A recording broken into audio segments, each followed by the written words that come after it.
সেভাবে রান্নাঘর থেকে জানাই স্বাগত। সবাইকে স্বাগত জানিয়ে দেখাচ্ছি আজকে আমার রান্নাঘরের কি রেসিপি হয়েছে।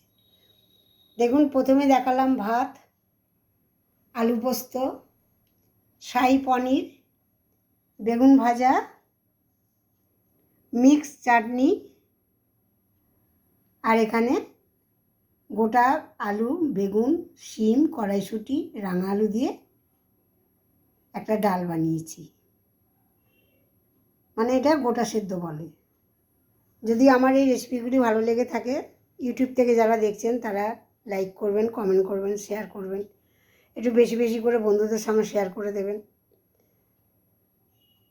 আর আমার কোনো নতুন বন্ধু হয়ে থাকলে চ্যানেলটিতে একটি সাবস্ক্রাইব করে রাখবেন, বেল আইকনটি ক্লিক করে রাখবেন, তাহলে আমার রেসিপিগুলো আপনাদের কাছে সবার আগে পৌঁছে যাবে।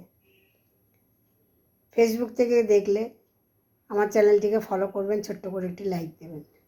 রাখলাম বন্ধুরা, ধন্যবাদ।